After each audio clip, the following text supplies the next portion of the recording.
Welcome to Fringe Pop 321, the show that believes the world is stranger than we think, but thinking should not be strange. In some earlier episodes, we talked about how the film Zeitgeist claimed that Jesus never historically existed because he was just a Christianized version of other ancient pagan deities who were said to die and rise from the dead. Now, this approach to Jesus was popularized in the independent film Zeitgeist around 2007 and the publications of amateur researchers upon whom that film drew. And it has really never stopped. So far, though, we've taken a look at the alleged parallels between Jesus and Osiris and Jesus and Dumuzi, also known as Tammuz. And we found that they fail considerably. This idea suffers from the fact, generally, that mainstream religion scholars don't even accept the category of dying and rising gods in ancient religions. This time our focus is going to be on a different candidate, a different deity, Adonis. And we're going to see that this alleged source deity for the story of the resurrection of Jesus fails along the same lines as the others. Now, Adonis might be less familiar to many viewers than Osiris or even Dumuzi, Tammuz. So who was he? What about the mythology of this deity causes some to assert that Jesus is just a Christianized version of him, of Adonis? Well, as usual, we're going to ask, what do the primary sources say? Adonis was the Greek god of male desire and beauty, and this deity had Semitic roots and was originally worshipped in Phoenicia, modern-day Lebanon. Now, this heritage is seen most easily in the biblical Hebrew term Adon, which means Lord, and its Phoenician equivalent. Recall that Hebrew and Phoenician are both Semitic languages. Now, in addition to the term, M.L. West, a classicist specializing on the relationship between ancient Near Eastern myths and Greek mythology, thinks that the worship of Adonis, who is the partner of Aphrodite, is likely a Greek adaptation of the ancient Sumerian worship of Inanna and Dumuzi. In terms of sourcing, it is important to note that despite this older Semitic provenance, this heritage of Adonis, there is no native Semitic mythology for this deity.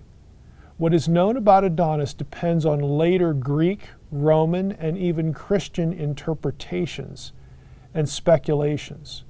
Again, I repeat, there is no ancient Near Eastern, ancient Semitic mythology of Adonis. Nevertheless, he becomes a candidate for dying and rising templates for the Jesus story. We need to take a closer look at the actual Adonis mythology, even though the sources are late, as I just commented. Now, the Ancient History Encyclopedia, which is an online resource, summarizes the Adonis myth this way. Thais, the king of Assyria, had a daughter named Mira, who was very beautiful. The king used to boast about his daughter being more beautiful than Aphrodite, the goddess of love and beauty. When Aphrodite heard of this, she became angry and decided to retaliate.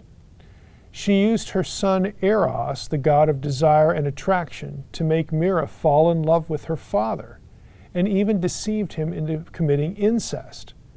When the king discovered the deception, he swore to kill Mira, who in turn escaped from her father after realizing she was pregnant. Mira prayed to the gods to protect her, and they answered her prayers by turning her into a myrrh tree. This is what's behind artistic portrayals of Adonis being born of a woman who was half a tree. Now, Adonis inherited the beauty of his mother. When Aphrodite saw the boy, she was so amazed at his beauty that she decided to hide him from the rest of the goddesses and entrusted him to Persephone, goddess of the underworld. Persephone looked after him but also fell in love with him. A conflict then arose between Aphrodite and Persephone, as you'd suspect, who refused to give Adonis back to Aphrodite. Zeus, the king of the gods, intervened and ruled that Adonis spend 4 months of the year with Persephone in the underworld, then 4 months with Aphrodite, and the remaining 4 months of the year however he wished. Because Adonis was so taken with the charm of Aphrodite, he devoted his free 4 months to her as well. Now, Adonis died eventually after being attacked by a wild boar while hunting. And he began bleeding in the hands of Aphrodite, who poured her magical nectar on his wounds. And although Adonis died, the blood blended with the nectar and flowed into the soil where a flower sprouted from the ground. Now, one 2nd century AD Greek source, the Latin name is Didaea Syria, describes how the death of Adonis was celebrated in Phoenician, and that's earlier, the Phoenician city of Byblos. One line in the text notes that, quote, they first sacrificed to Adonis as if to a dead person, but then on the next day they proclaim that he lives and send him into the air, unquote. So what's up with that? So how do we evaluate this material? I mean, it's very clear that there's very little about the Adonis myth that resembles what we have in the New Testament with respect to Jesus. One thing should be obvious, that there is no return to life element in the Greek Adonis myth, except maybe this one line. Again, there's no native Semitic mythology that would go earlier than this, though, as well. So we have a Latin source, Didaea Syria, commenting about the Adonis mythology. But again, that is not an early Semitic source. It's just what happened in Byblos during the classical period. So we have these disconnects already again surfacing. Now, some would object to that and say, well, Didaea Syria, it's still about Syria, it's about Byblos, it's about how people at Byblos proclaim Adonis lives and send him into the air. There are a couple of issues that arise from that appeal for that source. First, that people from Byblos proclaim Adonis lives is not noteworthy. Their proclamation doesn't derive from any of the actual myths, and again, there is no earlier material.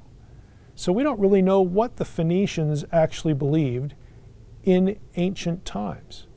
Didaea Syria is an accounting of their practice, not the myth itself. And this is why religion scholars don't put much stock in it. The idea appears nowhere else in any other material about Adonis, which really sort of marginalizes it. Second, the proclamation Adonis lives doesn't mean he returned to the world of the living. Again, nothing in the mythological texts actually say that. The line about sending him into the air is consistent with that criticism. It doesn't refer to a bodily rising. It might refer to a ghostly rising or a spiritual rising into the air. The language does seem to suggest that Adonis lived on spiritually, again, but not bodily, returning to the world of the living, the world of people, the world of humanity, as the New Testament has for Jesus. There's really no reference to Adonis rising from the dead back to the world of the living in any of the Adonis material at all. This one line is as close as you get, and the ambiguity of that line sort of undermines its value as a source text. So as with Osiris and Dumuzi Tammuz, the primary sources do not provide alignment with the New Testament Jesus story of Jesus rising from the dead back into the world of the living in bodily form. Adonis doesn't do that, and New Testament Jesus does. So we have a fundamental disconnection between the two. Thanks once again for watching Fringe Pop 321. Please watch the rest of the videos in this series on dying and rising gods and the Zeitgeist myth. And don't forget to watch the rest of our episodes as well.